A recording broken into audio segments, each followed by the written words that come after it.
تحلية المستعجلين بقى بشوية مية ودقيق هتعملي أكبر كمية. ما كنتيش تتخيلي أبدا إن ده هيطلع من مية والدقيق. كانت فين بس الفكرة دي من زمان؟ يلا نصلي على النبي في الكومنتات واعملوا لايك وشير ومتابعة إذا عجبتكم الطريقة. وأول حاجة جبت كوباية من المية الدافية، نزلت عليها بمعلقة من الزيت ومعلقة من السكر وربع معلقة من الملح، ونزلت عليها بكوباية كبيرة من الدقيق. ومن هنا كل المقاسات الكوباية بتاعتنا واحدة، يعني لو هتستخدمي مج الشاي هيبقى هو مج الشاي اللي هتحطي بيه المية ولا هتحطي بيه الدقيق. نزلت بكوبايتين ونص من الدقيق زي ما انتوا شايفين كده، وابتديت ان انا بقى اعجن كويس جدا جدا. ممكن تاخد معاكم 3 الا ربع حسب نوع الدقيق بتاعكم. عجنتها وركنتها كده حوالي نص ساعة علشان اما اجي اشكلها تتشكل معايا بكل سهولة وما تغلبنيش. هنا بقى رشيت رشة من الدقيق كده، وجبت النشابة بتاعتي وابتديت ان انا افرد بيها زي ما انتوا شايفين كده. المهم بقى في نوع الحلوى اللي احنا بنعملها دي ان احنا نرققها جدا، لازم تبقى رقيقة معانا علشان تدينا النتيجة اللي انا عايزاها واللي انت عايزاها. وكفاية ان انت هتعملي حاجة حلوة لولادك بشوية دقيق ومية.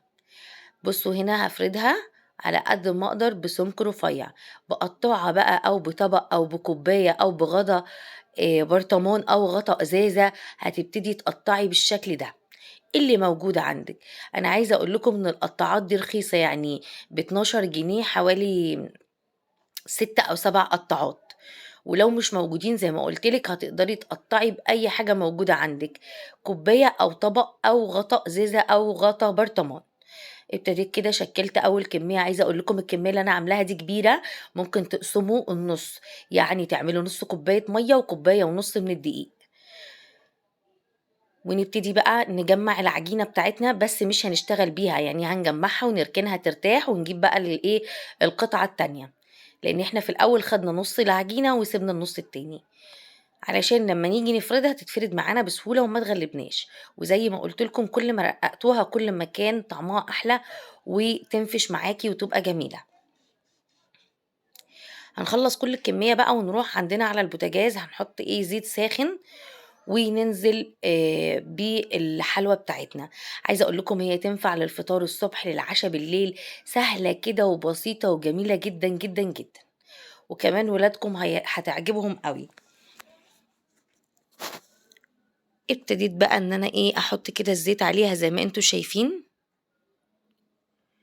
بصوا هي ما بتاخدش وقت، اهم حاجة ان انتوا تعجنوها كويس وتسيبوها ترتاح نص ساعة ربع ساعة علشان لما تيجي تفردوها ما تغلبكوش.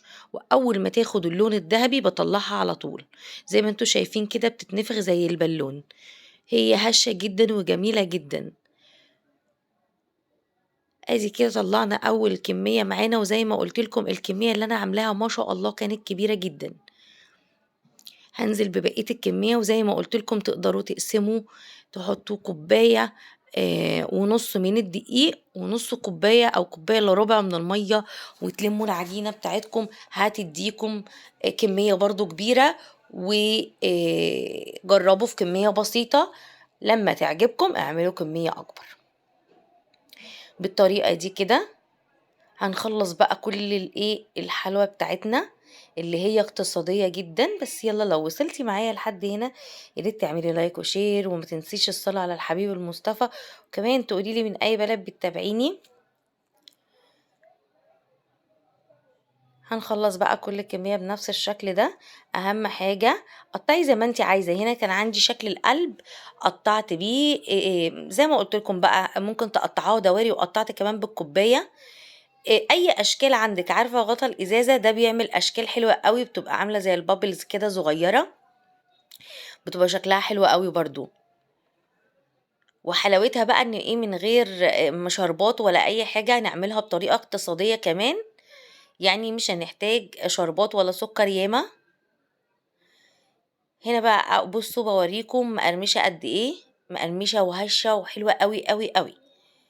هعمل اول طبق معايا بالسكر البودرة وده اقتصادي جدا، ورشة قرفة. عايزة اقول لكم طعمها تحفة تحفة، اكنكم بتاكلوا دونات كده، بتاكلوا حاجة زي الفطاير. بصوا مش حاجة مقرمشة وفي نفس الوقت ما فيهاش ولا نقطة زيت، والتانية الطبق التاني حطيت عليه عسل نحل، تقدري بقى تحطّي شوكولاتة، تقدري تحطّي صوص كراميل، تقدري تحطّي أي حاجة أنتِ تحبيها، واللي بالسكر البودرة والقرفة بجد تحفة. ما تنسوش اللايك والشير والمتابعة. باي باي.